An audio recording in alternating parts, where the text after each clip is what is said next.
Aujourd'hui, j'ai envie de vous emmener dans un autre coin de mon enfance. Un coin plus bruyant, plus poussiéreux, plus vivant. À l'école, je vous l'ai raconté, je jouais beaucoup avec les filles. Mais ça, c'était la cour d'école. Une fois rentré chez moi, ah non, là, c'était une autre histoire. Une histoire qui sent la terre rouge, la sueur et l'adrénaline. Parce que moi, j'adorais le rugby. Taniménabé, là où tout vibrait.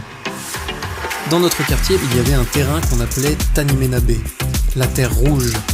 Ce terrain-là, c'était plus qu'un terrain, c'était un morceau de notre vie, un refuge, un endroit où les jeunes du quartier devenaient frères.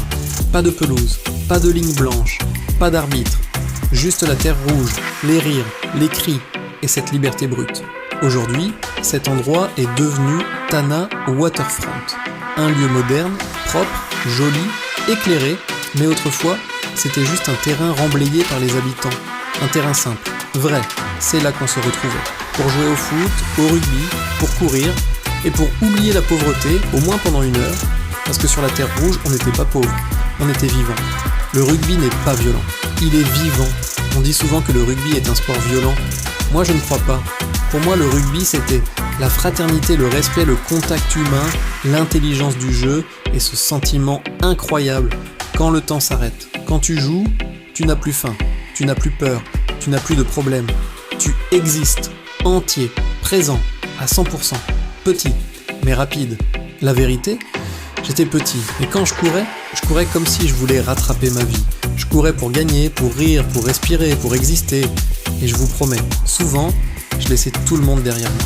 Le rugby m'a appris 2 choses, tomber et se relever. Toujours. D'ailleurs, mon premier accident. Ah ça, c'est une histoire, une vraie, mais je vous la raconte demain. Même pauvre, on peut être riche de moments. Oui, mon enfance était difficile. La faim, le manque, les nuits sans manger, l'incertitude.